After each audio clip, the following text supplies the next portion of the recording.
तो अब तक हम लोगों ने कर्मयोग में ये समझा था कि कर्मयोग क्या होता है ना।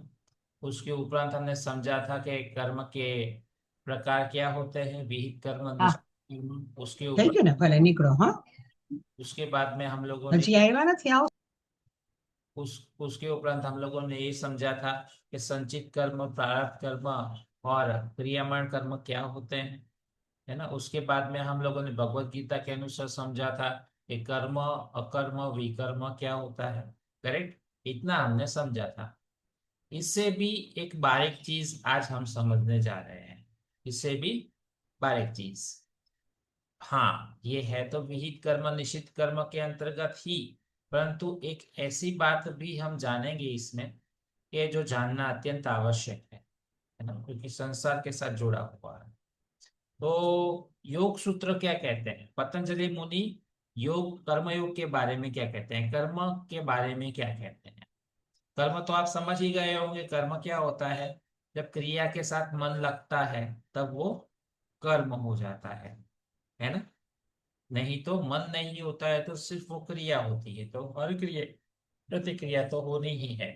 इसी प्रकार से हर कर्म का भी उसका परिणाम होना ही। पतंजलि मुनि कर्म के चार प्रकार बताते हैं। एक कर्म होता है शुक्ल कर्म, एक होता है कृष्ण कर्म, एक होता है शुक्ल कृष्ण कर्म, और एक होता है अशुक्ल अकृष्ण कर्म। करेक्ट। तो शुक्ल का मतलब क्या होता है, कृष्ण का मतलब क्या होता है, पहले तो ये समझ लीजिए। शुक्ल मतलब के श्वेत, मतलब के सफेद, है ना। और कृष्ण का मतलब क्या होता है कि काला, मतलब के श्याम। बराबर। इसका कृष्ण भगवान से कुछ लेना देना नहीं है। कृष्ण भगवान को कृष्ण भगवान क्यों कहते हैं, क्योंकि उनका जो शरीर का जो रंग था, वर्ण था जो, वो श्याम था, इसीलिए उनको कृष्ण कहते हैं। समझे। तो उनका कृष्ण कर्म से कोई लेना देना नहीं है, ये बात आप ध्यान से। शुक्ल का मतलब होता है श्वेत, और कृष्ण का मतलब होता है श्याम। श्वेत मतलब के सफेद, श्याम मतलब के काला। बराबर, गहरा। तो शुक्ल कर्म का मतलब होता है कि ऐसे कर्म के जो वेदों में बताए हैं कि जो कर्म करने योग्य कर्म।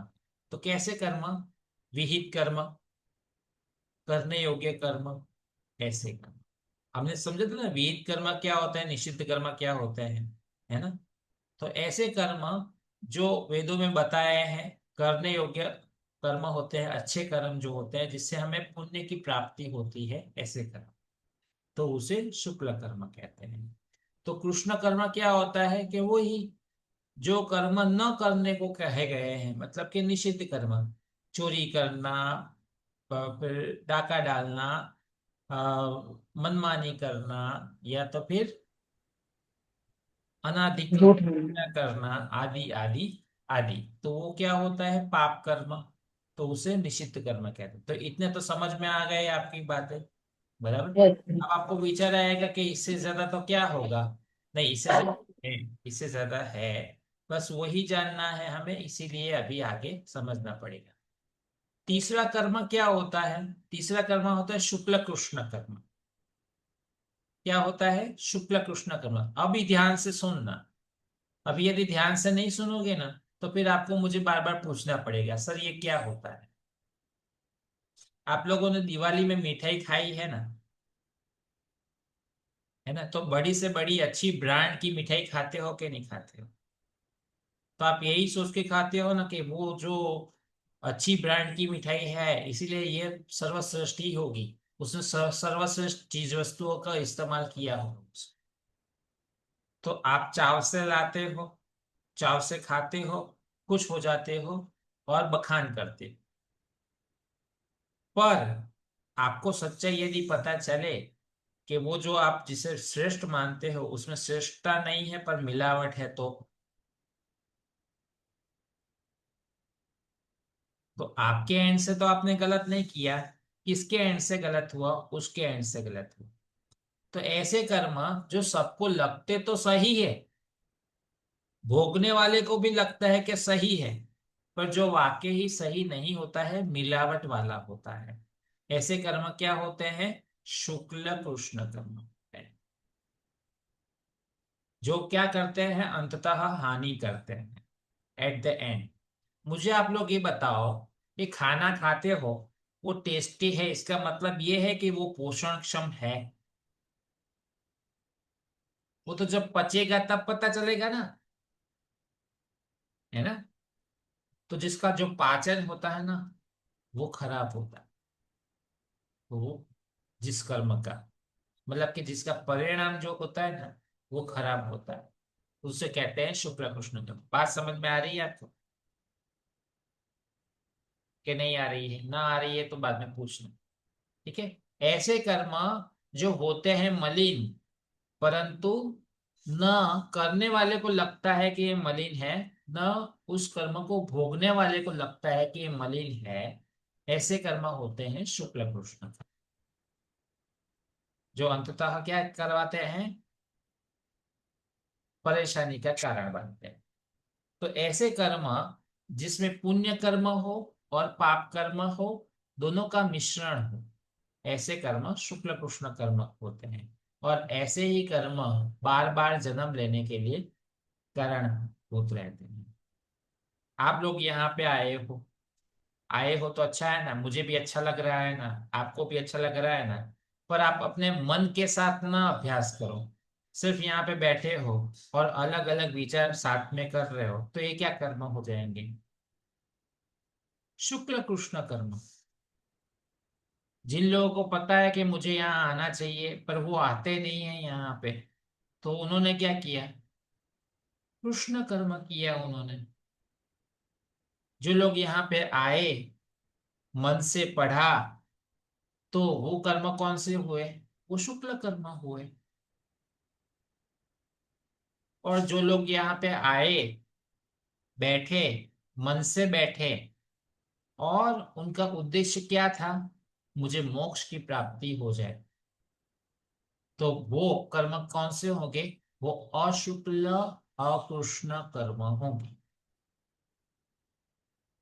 ऐसे कर्म जो निष्काम भावना से किए जाते हैं, जो ज्ञान की प्राप्ति में अत्यंत सहायक होते हैं, ऐसे कर्मों को वो अशुक्ल अकृष्ण कर्म कहते हैं, जो मोक्ष में सहायक होते हैं। वापस मैं कहूं, आप लोगों के ही उदाहरण के साथ, आपके ही उदाहरण के साथ कहता हूं, ठीक है?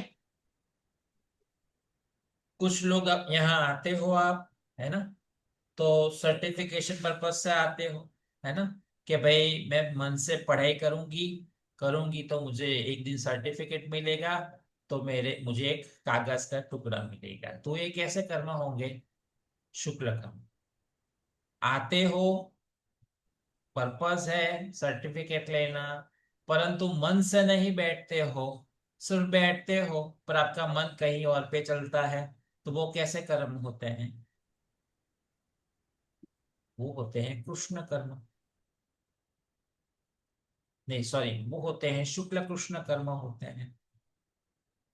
आपको पता है कि आपको आना चाहिए पर आप आते नहीं हो, तो वो कैसे कर्म होंगे? वो कृष्ण कर्म होंगे। आप आते हो, बैठते हो, पर आपका मन नहीं है यहाँ पे, तो वो शुक्ल कृष्ण कर्म होंगे। आप आते हो, बैठते हो, मन से बैठते हो, पर आपका उद्देश्य क्या है? मोक्ष की प्राप्ति, तो वो क्या होगा? अशुक्ल अकृष्ण कर्म। बात समझ में आ रही है? फिर से कहूं मैं? चलो फिर से कहता। आप यहाँ आते हो सर्टिफिकेशन पर्पज से, बैठते हो और मन से बैठते हो, बराबर? तो वो शुक्ल कर्म है। आप आते हो पर मन से नहीं बैठते हो, जैसे तैसे बैठते हो, तो वो कौन सा है? शुक्ल कृष्ण कर्म है। आपको पता है आपको आना चाहिए पर आप आते ही नहीं हो, तो वो कौन सा कर्म हो गया? कृष्ण कर्म हो गया। आप आते हो, मन से पढ़ते हो, पर आपका उद्देश्य क्या है? कागज का टुकड़ा नहीं, परंतु मोक्ष की प्राप्ति, तो वो क्या है, अशुक्ल कृष्ण कर्म है। अब ये आपको निश्चय करना चाहिए ना कि आपको क्या करना है, किसको निश्चय करना चाहिए। अब चलो मैं आपको एक दूसरा व्यापारी उदाहरण देता हूँ, व्यापार करने वाले का उदाहरण मैं आपको देता हूँ, ठीक है। कोई एक व्यक्ति व्यापार करता है मिठाई बनाने का, ओके, मिठाई बनाने का व्यापार करता है।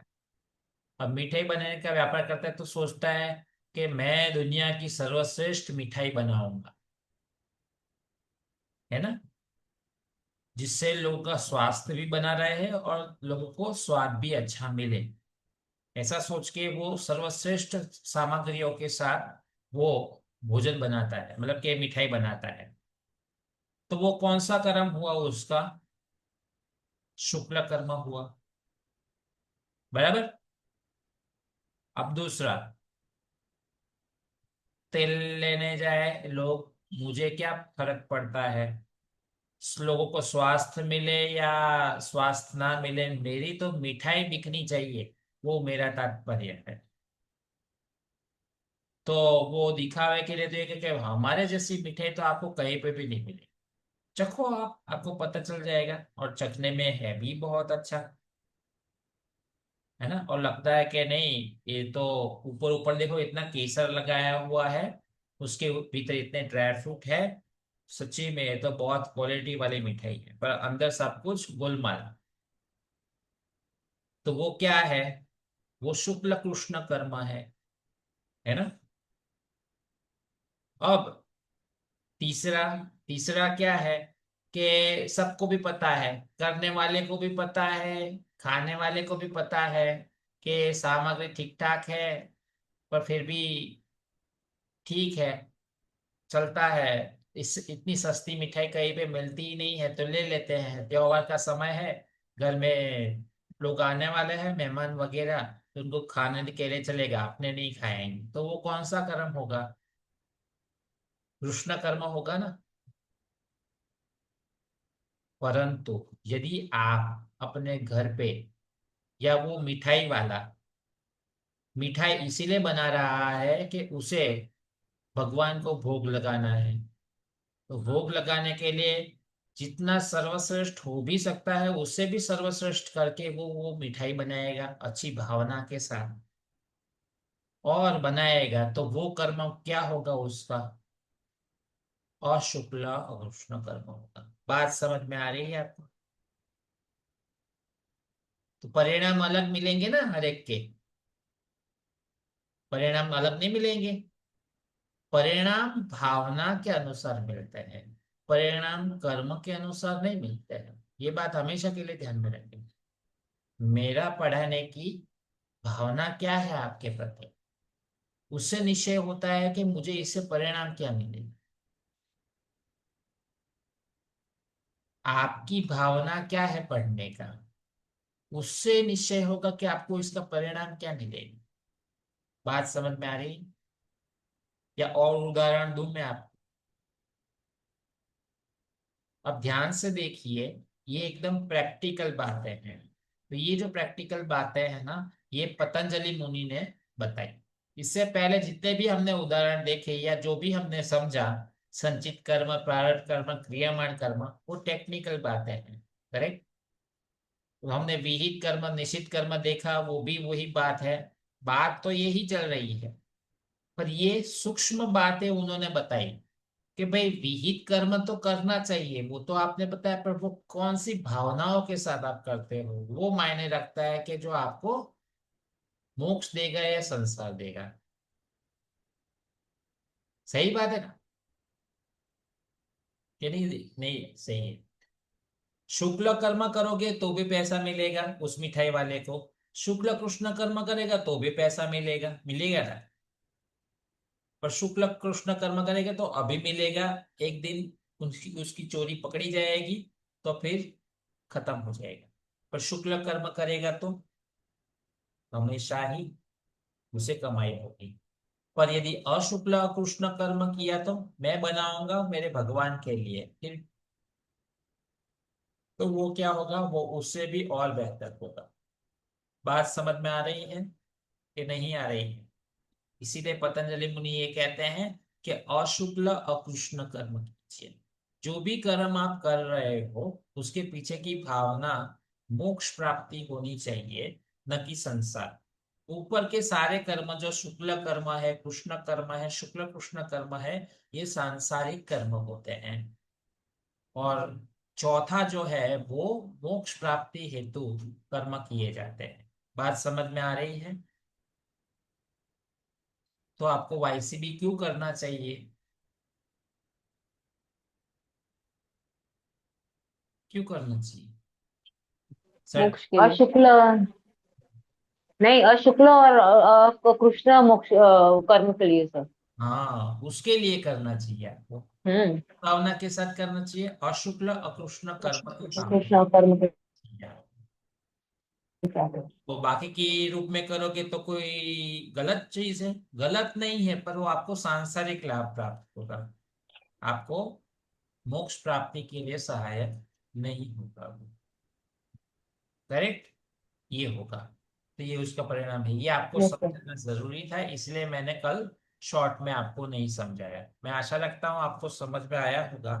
अभी आपको कोई प्रश्न उठे हैं तो मुझे आप पूछो, फिर हम बाद में निष्ठा। इसमें बढ़े। ये आपका प्रश्न बहुत अच्छा है कि पुण्य कर्म किसे कहते हैं और पाप कर्म किसे कहते हैं, बराबर। ये बात समझना बहुत जरूरी होता है। अब वापस यही चीजें हो गई यहाँ पे।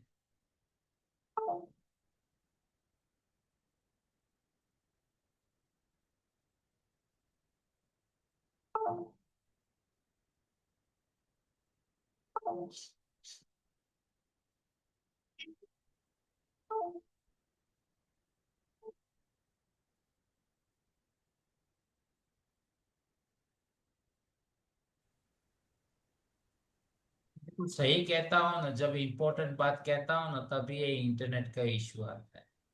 मैं गलत नहीं, ये मेरा अनुभव की बात है। कि अभी रिकॉर्डिंग चालू है कि बंद है? बंद है। नहीं, चालू है, चालू चालू है, चालू है सर। चालू है, चालू है। तो देखो, पहले तो सबसे पहले ये समझना चाहिए कि पुण्य किसे कहते हैं और पाप किसे कहते हैं। समझे? सबसे पहले तो ये समझो, पुण्य किसे कहते हैं, पाप किसे। कर्म आप किसी भी भावना के साथ कर रहे हैं, कोई भी भावना है, क्रिया है, कर्म है, जो भी है, तो उससे आपको, मैं करने वाला और आप भोगने वाले, उसका परिणाम।